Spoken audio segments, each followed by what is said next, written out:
आज सुबह उठकर फिर वही बात थी। आजकल लगभग हर दिन सिर्फ यही बात डिस्कस होती थी। बस इस बात में इनकी ज़िंदगी में घर बना लिया है।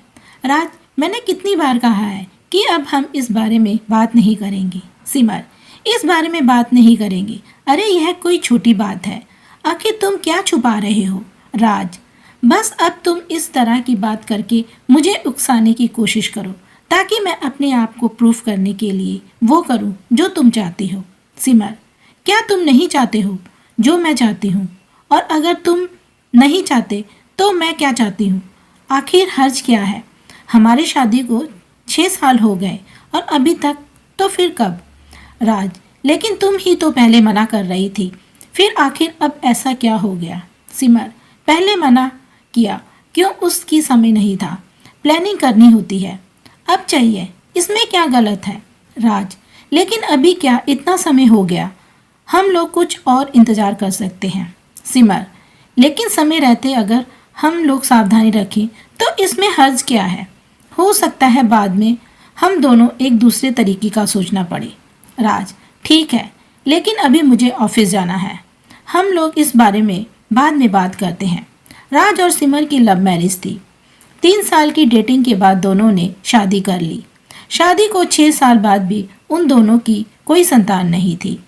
शादी के शुरुआती सालों में वे खुद नहीं चाहते थे, लेकिन अब सिमर को लगने लगा है कि उन दोनों को किसी डॉक्टर को दिखाना चाहिए। उन दोनों में इस बात को लेकर डिस्कशन होता रहता है। 2 महीने बाद सिमर राज को इस बात के लिए राजी कर लेती है। सिमर, राज, मैंने बात की है, कोई नई डॉक्टर आई है पास के बड़े अस्पताल में, स्नेहा नाम है, मैंने उनका अपॉइंटमेंट ले लिया और तुम्हें मेरे साथ चलना होगा। राज ने हाँ में सर हिला दिया। राज और सिमर दोनों अपने अपॉइंटमेंट वाले दिन पहुंच गए अस्पताल। अपने नंबर का वेट कर रहे थे। तकरीबन 3 घंटे के इंतज़ार के बाद उनका समय आया डॉक्टर से मिलने का। दरवाजे पर जो था उसने उन्हें अंदर बैठने को कहा कि मैडम अभी आ रही हैं, आप बैठिए। राज और सिमर दोनों अंदर आकर बैठ गए। राज धीरे धीरे फुसफुसाने लगा। राज, इतना इंतज़ार तो पहले ही किया और अब इंतज़ार करना बाकी रह गया है क्या? सिमर, हाँ, तो इससे पता लग सकता है कि इनके पास कितने लोग आते हैं। कुछ बात है, तभी तो आते होंगे ना। कुछ समय बाद मैडम अंदर आई। एक फाइल थी उनके हाथ में। स्नेहा, ओ, आपको इंतज़ार करना पड़ा, मुझे बस 2 मिनट दीजिए, मैं आपसे बात करती हूँ। Simar, okay, no problem. Sneha file पढ़ रही है और पढ़कर फ़ोन उठाकर कुछ इंस्ट्रक्शन देकर फ़ोन रख देती है। स्नेहा, हाँ बोलिए सिमर जी। सिमर, मैडम मैं सिमर और ये मेरे हस्बैंड हैं। स्नेहा राज और सिमर की ओर देखती है और एक नज़र देखने के बाद फिर से देखती है। उसके चेहरे के हाव भाव बदल जाते हैं। वह कुछ सेकंड तक राज को देखती रहती है। स्नेहा राज को अभी भी देखा, लेकिन राज जब से कमरे में स्नेहा आई है तब से देख रहा है। राज स्नेहा की आंखों में भी नहीं देख पा रहा था। स्नेहा अपने को कैसे भी कंट्रोल करके फिर से अपना सारा ध्यान सिमर की बातों में लगाने लगी की कोशिश करती है। कुछ चेकअप वह सिमर को लिखती है और राज के लिए उनके अस्पताल के ही डॉक्टर को मिलने की सलाह देती है। उससे मिलने के बाद जैसे राज की बोलती बंद हो गई। वो कुछ नया बन गया। उसको पता था कि उन दोनों के बीच जो हुआ था उसका गुनाहगार वही है, पर वो यह नहीं जानता था कि स्नेहा से उसकी मुलाकात ऐसे होने वाली है। जिंदगी उन्हें ऐसे मोड़ पर लाकर मिलवा देगी। राज अपनी पुरानी यादों में खो गया। वो याद करने लगा उस दिन को। राज अपने स्कूल में किसी के साथ झगड़ रहा था। यह बात उसकी 9वीं क्लास की है। स्नेहा उसकी क्लासमेट थी।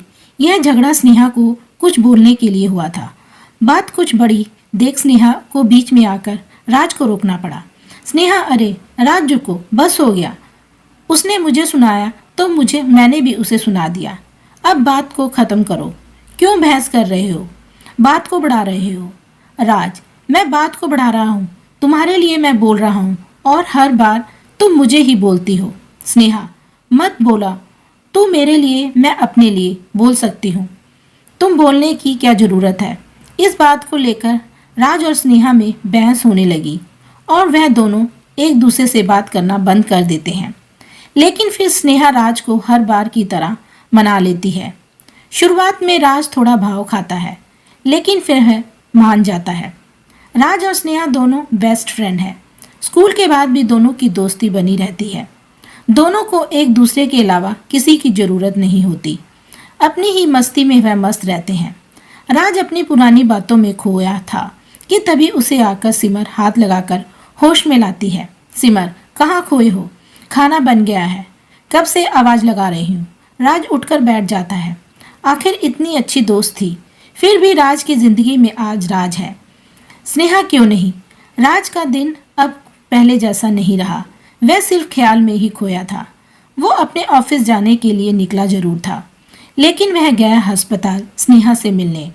अस्पताल में स्नेहा के कैबिन के बाहर जाकर खड़ा रहा। उसने अंदर जाने की कोशिश की तो बाहर खड़े शख्स ने उसे रोका और कहा कि सर, आप अंदर नहीं जा सकते अपॉइंटमेंट के बिना। राज ने कहा कि मैडम से मिलना है, वह मुझे जानती है, कहो कि राज आए हैं। जब वह अंदर जाकर मैडम से पूछने आया तो बोला कि मैडम ने बोला है कि उसके पास अपॉइंटमेंट है, सिर्फ उसे अंदर आने दो। राज को जैसे थोड़ा बुरा लगा। उसे समझ आ गया कि स्नेहा को अब उससे बात करने में कोई इंटरेस्ट नहीं है। राज छोटा सा मुंह लेकर वहाँ से निकल गया। राज अपने ऑफिस गया। दिन भर बस यही सोचता रहा। उस पल को याद कर रहा था जब स्नेहा मेडिकल एग्ज़ाम की तैयारी करने के लिए अपने शहर से बाहर जाने वाली थी। राज की फैमिली वह शहर छोड़ रही थी क्योंकि उनको केवल एक संतान थी, राज। उन्हें लगा कि जहाँ राज की आगे की पढ़ाई होगी वह भी वहीं रहेंगे। स्नेहा और राज दोनों ही अब उम्र के उस पड़ाव पे थे जब किसी के जीवन में प्यार की दस्तक होने लगती है। स्नेहा, अब पता नहीं कब मिलना होगा। मेरा सपना तो तू जानता है कि मुझे डॉक्टर बनना है। राज, मुझे एक बात बोलनी है। किसी भी बात को आप अपनी कमजोरी बना सकते हो या ताकत। मैं आज तुमसे एक वादा लेने वाली हूँ। राज, क्या वादा? स्नेहा, यह देख, तुझे भी पता है और मुझे भी कि हम दोनों अब सिर्फ दोस्त ही नहीं बल्कि प्यार हैं। और मुझे यह भी पता है कि तू बोलेगा नहीं, मुझे ही बोलना पड़ेगा। तो मैं आज बोल रही हूँ, आई लव यू। लेकिन यह एहसास हमारा है। हमारे माँ बाप ने हमारे लिए कुछ सोचा है, उनके भी सपने हैं। मैं चाहती हूँ कि हमारा प्यार हमारे फ्यूचर के आगे ना आए, कमजोरी नहीं हमारी ताकत बने। हम दोनों पहले कुछ बन जाएं, फिर साथ होंगे, खुश होंगे। मैं तुझसे यह वादा करती हूँ कि मैं तेरी हूँ। क्या तू भी मुझसे प्यार करता है? राज, तेरी हर बात मुझे मंजूर, पक्का वादा। और हाँ, आई लव यू टू। मैं शायद ही कह पाता, तुमने सही सोचा। इतना कहकर दोनों ने हक किया। स्नेहा की आंखों में आंसू थे। स्नेहा, देख, मुझसे ज़्यादा सुंदर कोई मिली और तू गया ना तो तुझे मार डालूंगी। राज इन बातों में खो गया था कि उसके फ़ोन पर रिंग बजती है। कोई अननोन नंबर था। राज फ़ोन रिसीव करता है। वो फ़ोन स्नेहा का होता है। स्नेहा, हाँ, तुम मिलने आए थे, वो अस्पताल था, अभी मिल सकते हो तो आ जाओ। स्नेहा उसे एक कैफ़े में मिलती है। राज और स्नेहा अब एक दूसरे के सामने बैठे हैं। राज, कैसी हो? स्नेहा, जैसे तुम छोड़कर गए थे वैसी हूँ, मैं बदली नहीं। जो बात मैं करती हूँ उस पर रहती हूँ। राज, वो मैं। स्नेहा, कुछ कहने या समझने की ज़रूरत नहीं है। मैं ही पागल थी, समझा। जैसा मैंने सोच रखा था वैसा तुम भी पक्का मेरे लिए सोच कर रखोगे। तुम्हारे लिए बहुत रो लिया, लेकिन तुम्हारे उस प्यार ने मुझे ताकत भी दी। मैं आज एक डॉक्टर बन गई। मैंने कई सपने सजाए थे कि तुमसे मिलूंगी तो कहूँगी, यह बोलूँगी, लेकिन तुम मिले ही नहीं। समझ आया मुझे तुम्हारी पत्नी को देखकर, अच्छी सुंदर है। अब मुझे पता चल गया कि तुम क्यों नहीं मिले। चलो कोई बात नहीं, मैं अब उस जोन से निकल आई, इसलिए शादी नहीं कर पाई। पता नहीं आगे क्या होगा, लेकिन तुम्हारे लिए खुश हूँ और थोड़े बहुत इलाज की ज़रूरत है। उसके बाद तुम दोनों को बच्चा भी हो जाएगा। मैंने रिपोर्ट देखी है। राज कुछ बोल नहीं पाया। स्नेहा, चलो कोई बात नहीं, इतने सालों बाद मिले, अच्छा लगा। अब हम दोनों के रास्ते अलग हैं। अब मैं बात को लेकर अपना प्रेजेंट खराब नहीं करना चाहती। राज, तुम हर बार इतनी समझदारी की बात कैसे कर सकती हो? मेरे कुछ कहने के पहले ही सब बोल देती हो और समझती हो। मेरे कुछ कहने के पहले ही सब बोल देती हो और समझ जाती हो। स्नेहा, मेरे लिए कुछ सोचने की ज़रूरत नहीं है, डॉक्टर हूँ। और हाँ, अगली बार मेरे क्लिनिक में आओ तो अपॉइंटमेंट लेकर आना। अब मैं ऐसे ही नहीं मिल जाती। इतना कहकर स्नेहा उठकर जाने लगी। राज उसको रोकने की कोशिश नहीं करता। उसे पता है कि अब वह नहीं रुकेगी। कहानी कैसी लगी हमें कमेंट में लिखकर बताएं। वीडियो को लाइक और चैनल को सब्सक्राइब करें। थैंक यू, धन्यवाद।